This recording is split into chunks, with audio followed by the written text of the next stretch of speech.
In this video, I'll show you how this couple who was making $125,000 in income before retiring and paying over $20,000 in taxes can generate the same level of income in retirement, but owe $0 in taxes. And they're going to do this without drawing any money from a Roth IRA. While we're going to look at a specific situation to show how this can be done, the real goal is tax efficiency in retirement, and so the principles we'll discuss can apply broadly. First, let's talk about the three main tax buckets you'll deal with in retirement. First, you have your pre-tax accounts. These include your 401k and traditional IRAs, and withdrawals from these accounts are taxed as ordinary income.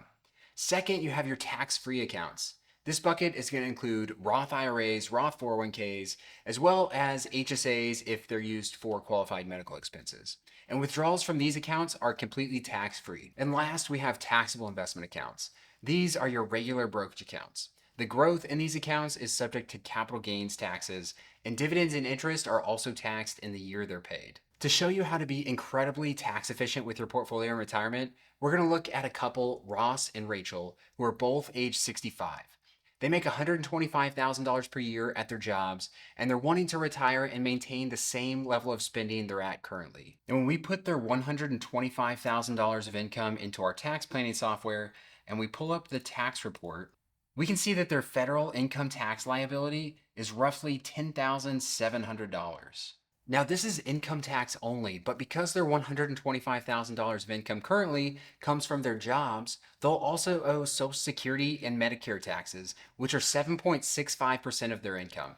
So $125,000 times 7.65% is roughly $9,500. Add that to their federal income tax, and we get to a total federal tax bill of over $20,000. They haven't started Social Security yet, and they have an investment portfolio consisting of a $1 million traditional IRA and $700,000 in a taxable brokerage account. Now, of that $700,000, $350,000 is their cost basis, and the other $350,000 is a long-term capital gain from the growth on their investments. To understand how Ross and Rachel can generate $125,000 per year in income and pay $0 in taxes, we need to look at tax brackets and use them to our advantage. So here is our married filing jointly ordinary income tax brackets. 0 to $23,220 is taxed at 10%, which would seemingly throw a wrench in our plans to pay no taxes. But this is taxable income. And you get to taxable income by taking adjusted gross income minus either the standard deduction or itemized deductions if they're higher. Well, our standard deduction in 2024 is $29,200. Plus, if you're married and 65 or older, each person gets an additional $1,550 deduction, bringing the total deduction to $32,300. That means that the first $32,300 of adjusted gross income for Ross and Rachel is going to be tax-free because it'll be wiped away by the standard deduction. Next, we'll look at the long-term capital gains tax brackets. And we can see that while taxable income is under $94,050, long-term capital gains aren't taxed. There's a 0% bracket. It's important to emphasize that this is for long-term capital gains, which are gains on investments you've held for at least a year. Short-term capital gains are taxed as ordinary income and would be applied to the ordinary income tax brackets we looked at before. Now, how could we put these pieces together to generate $125,000 of tax-free income for Ross and Rachel? Well, they could take $32,300 out of their IRA, and that gets wiped away by the standard deduction. Then they could sell $92,700 of investments in their taxable account and withdraw that. That brings them to $125,000 of income they can use for living expenses. But remember, we said that in the taxable account, 50% of it was cost basis and 50% of it was long-term capital gains.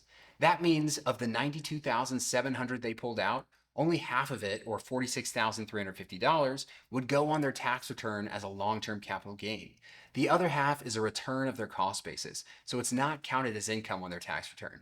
This raises some really cool opportunities to make this tax-efficient retirement income even better. And we're going to go over those, but first, let's put this information into our tax planning software. So I created a scenario here for when Ross and Rachel are retired, and I added $32,300 of IRA distributions and $46,350 of long-term capital gains. And going back to our tax report, we can see that it's generating a federal income tax liability of $0. Okay, but instead of withdrawing money from their IRA to help fund their living expenses, Ross and Rachel could instead do a Roth conversion of the same amount. Now, this conversion would be taxable income on their tax return, but it gets reduced to $0 by the standard deduction, just like a withdrawal would. And now the future growth on that $32,300 will all be tax-free because it's in a Roth IRA.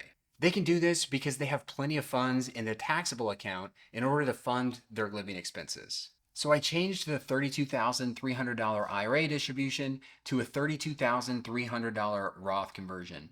And now we need to sell $125,000 of investments in order to fund their $125,000 income.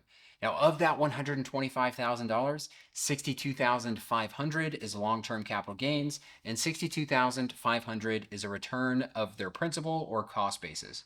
So I added that $62,500 here as well, and we can go back to our tax report, and we can see that their tax owed is still $0.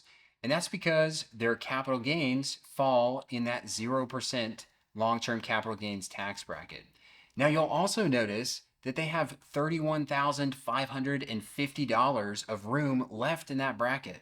Well, they don't need the income, but we sure would like to use that space to realize their capital gains tax-free. So what we can do is sell another $63,100 of investments, which would generate another $31,550 of tax-free capital gains. Then we could buy those investments right back. By selling and immediately repurchasing these investments, they realize the gains at 0% and reset their cost basis higher to the new purchase price. So we look again at their tax report, and they had a Roth conversion of $32,300, and they realized $94,050 of long-term capital gains. And they did that all without owing a dime of federal income taxes. Once Ross and Rachel start taking Social Security, the tax equation changes. Whether Social Security benefits are taxed and to what extent depends on a household's total income.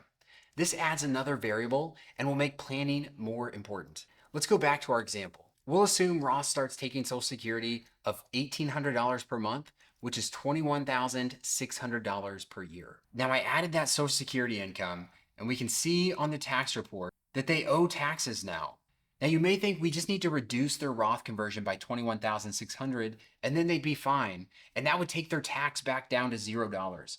But they could actually get a little bit extra in there because their Social Security isn't fully taxable. I'm going to take the Roth conversion out, and we can go into this tool, and it's going to tell us how much additional income they can have before they would start owing taxes. And we can see here, before taxes would kick in, it's around $13,000. We could add an additional $13,000 Roth conversion